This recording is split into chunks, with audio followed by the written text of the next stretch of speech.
Salam sehat untuk kita semua. Pendengar BSJD yang dikasih Tuhan Yesus Kristus, saya Pendeta Aris Kristianto MTH, melayani di Jemaat GKB Rambang, Resort GKB Bukit Bamba. Pembacaan Alkitab kita pada hari ini diambil dari 2 Samuel pasal 10, ayat 6 sampai ayat 12. Perikopnya, Daud berperang melawan Bani Amon dan orang Aram. Demikian bunyinya. Bani Amon menyadari bahwa mereka sangat dibenci Daud.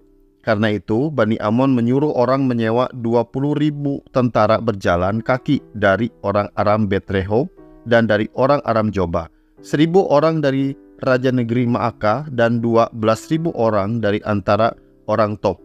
Mendengar hal itu, Daud menyuruh Yoab maju dengan segenap pasukan pejuang. Bani Amon bergerak maju dan mengatur barisan perangnya di depan pintu masuk gerbang. Sedangkan orang Aram dari Zoba dan dari Rehob serta orang-orang Tob dan Maakah berada di tempat masing-masing di padang. Ketika Yoab melihat bahwa serangan itu mengancam dia dari depan dan dari belakang, ia memilih sebagian dari orang pilihan Israel dan mengatur barisan untuk menghadapi orang Aram. Prajurit selebihnya ia tempatkan di bawah pimpinan Abisai adiknya. Ia mengatur barisannya untuk menghadapi Bani Amon. Lalu kata Yoab, "Jika orang Aram terlalu kuat bagimu, engkau harus menolong aku. Tetapi jika Bani Amon terlalu kuat bagimu, aku akan datang menolongmu. Kuatkanlah hatimu dan marilah kita teguhkan tekad demi bangsa kita dan kota-kota Allah kita. Tuhan kiranya melakukan yang baik di matanya." Demikian pembacaan firman Tuhan. Yang berbahagia ialah mereka yang mendengar, memelihara dan melakukan firman Tuhan dalam kehidupannya hari tiap hari. Amin. Pendengar BSJD yang dikasih Tuhan Yesus Kristus dimanapun berada, seorang penyair bernama Decimus Iunius Juvenalis mencetuskan sebuah semboyan yang terkenal, yaitu mens sana in corpore sano. Adalah sebuah kalimat dalam bahasa Latin yang artinya adalah jiwa yang sehat dalam tubuh yang sehat. Dengan maksud jika jiwa seseorang sehat, maka tubuhnya akan sehat juga. Begitu pula sebaliknya. Hal ini hendak menegaskan bahwa kesehatan jiwa dan tubuh sangat penting bagi kehidupan semua orang, termasuk juga orang Kristen. Oleh karena itu, melalui 2 Samuel 10 ayat 6-12 ini, kita akan menemukan nilai-nilai mens sana in corpore sano. Yang pertama, kesehatan jiwa. Dalam nas ini, Raja Daud bersama pasukan andalannya, yaitu Yoab dan Abisai, berhadapan langsung dengan pasukan musuh yang menyerang mereka dari depan dan dari belakang. Posisi berjuang di garda terdepan seperti ini seringkali bukanlah posisi yang disukai oleh banyak orang. Pada umumnya orang lebih suka berada di garis belakang. Oleh karena itu, kesehatan jiwa yang kuat sangat dibutuhkan.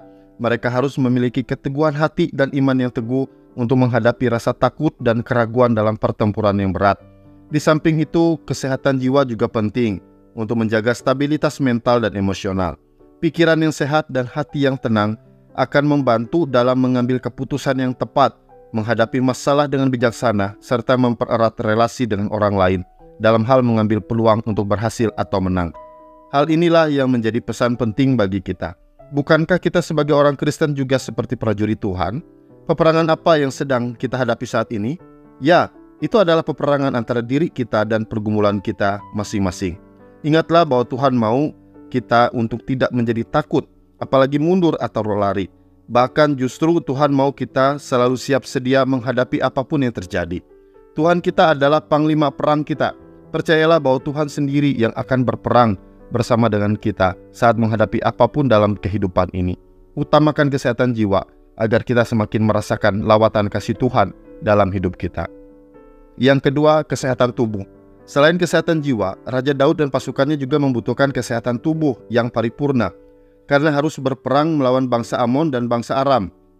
Di tengah situasi perang, tubuh yang fit adalah salah satu kunci keberhasilan. Apabila panglima atau prajurit sakit, maka goyahlah pasukan tersebut dan sangat mudah dikalahkan oleh musuh. Mereka memerlukan tubuh yang kuat dan stamina yang tangguh untuk dapat bertempur dengan maksimal. Kesehatan tubuh seringkali disepelekan oleh kita, apalagi jika kita tidak merasakan dampak yang berarti untuk aktivitas sehari-hari. Kita cenderung abai dengan alarm dari tubuh dan akan mulai memperhatikannya saat tubuh sudah masuk pada fase tidak berdaya. Padahal kesehatan tubuh tidak kalah penting. Tubuh yang sehat membuat kita bisa melakukan banyak hal, banyak aktivitas dengan optimal, bekerja dengan produktif, menjalani hidup dengan semangat sukacita. Terlebih lagi kita mampu melayani jemaat dan Tuhan saat tubuh kita sehat dan bugar. Jadi dari 2 Samuel pasal 10 ayat 6-12 ini mengajarkan kita bahwa kesehatan jiwa dan kesehatan tubuh sangat penting untuk kita miliki, sama seperti yang dimiliki oleh Raja Daud dan pasukannya. Supaya semboyan mens sana in corpore sano tidak hanya sekedar diketahui lisannya saja, tetapi dilakukan dengan sungguh-sungguh. Lalu bagaimana caranya agar mens sana in corpore sano ini bisa kita wujudkan di abad ini? Pertama, makanlah makanan yang bergizi seimbang, yaitu makan dengan porsi yang cukup, perbanyak sayur dan buah, serta kurangi konsumsi gula. Kedua, istirahat yang cukup, yaitu dengan tidur minimal 7 jam setiap malamnya.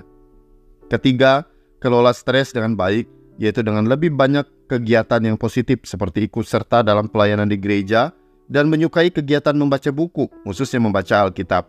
Keempat, olahraga secara teratur, yaitu minimal 30 menit aktivitas fisik seperti senam, jalan kaki, atau jogging.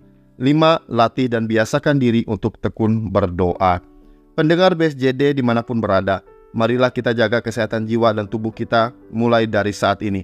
Sebab dengan jiwa dan tubuh yang sehat, kita dapat menjalani hidup dengan optimal dan dapat membawa kemuliaan bagi nama Tuhan kita Yesus Kristus.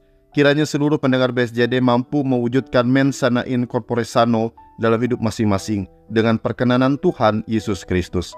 Amin. Mari kita berdoa.